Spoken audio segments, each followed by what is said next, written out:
Solo, a Star Wars story.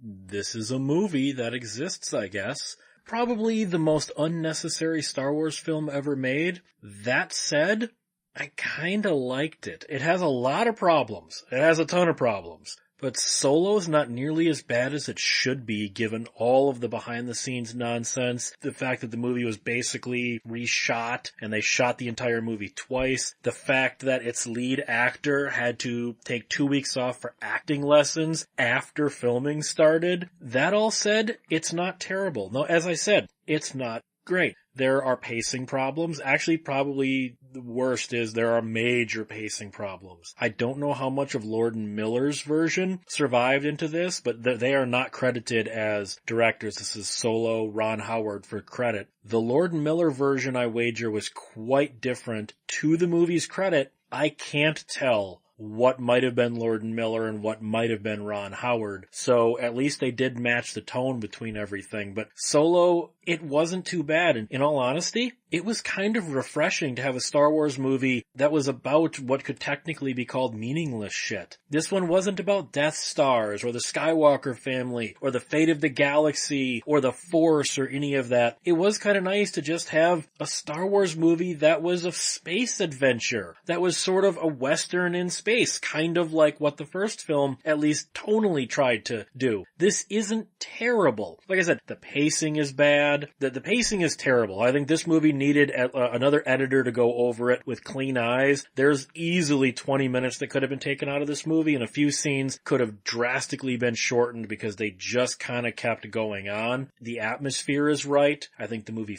felt right. It felt like what a Star Wars movie should feel like. It felt dirty. It felt grimy. As I said before, it kind of had a space western vibe to it with the whole ripping off gangsters and all that. And with all the behind the scenes nonsense, I really, really expected to hate Alden Ehrenreich in this. Because in the early trailers, I didn't like some of his line deliveries, and he's not perfect in this. And the fact that he had to take acting lessons while they were shooting the movie, he's actually quite good in this. I thought he had decent charisma. I thought he had the smugness of young Han Solo downright. I actually thought Alden was not terrible in this role. Now, he's not stunning in the role either. You can tell that this is someone early in their acting career. He was not the disaster I was expecting. And that was kind of a pleasant surprise. When it comes down to acting, honestly, Emilia Clarke was the worst. I thought Cora was bland and lifeless and boring, and she rarely had more than 2 expressions throughout the whole movie. She was awful. Donald Glover, okay, I don't like his This Is America music video. I think it's pompous shit, but he was great as Lando. He was charismatic, he was arrogant, he was funny. Okay, I had no problem with Donald Glover as Lando. This Star Wars movie, I don't know if I want to say it went to a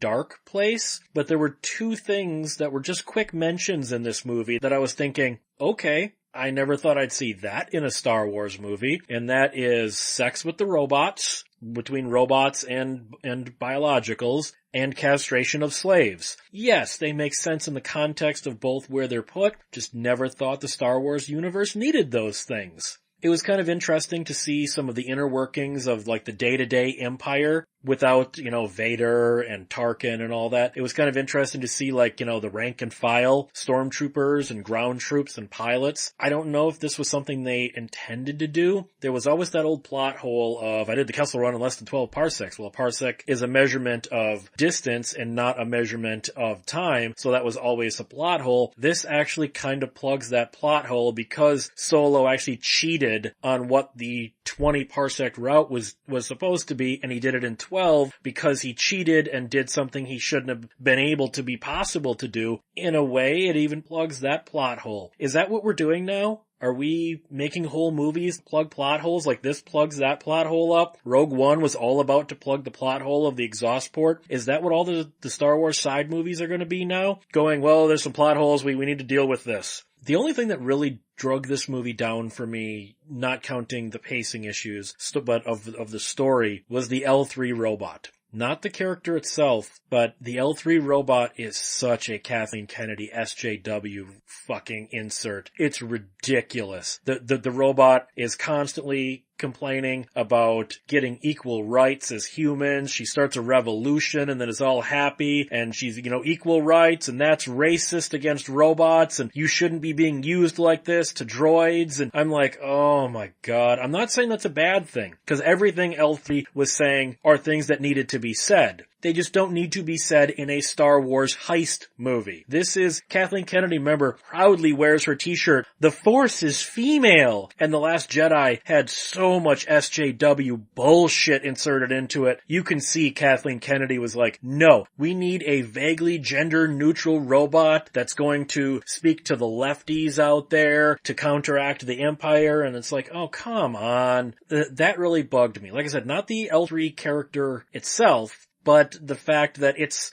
a straw man for SJW bullshit. And again, that doesn't mean what L3 was saying does not need to be said, because I do agree in equal rights and things like that. I just don't know if this was the right place for that. It felt really out of place. And again, she hints at maybe sex with Lando, and that's kind of creepy. So Solo, it's not the train wreck we all thought it was going to be, and by all rights it should have been, based on everything that happened. Is it the best Star Wars movie? No, not by a long shot. But it's also not the worst Star Wars movie, Last Jedi. So, Solo, I didn't mind it. And I know that's going to shock anyone who's ever listened to me before.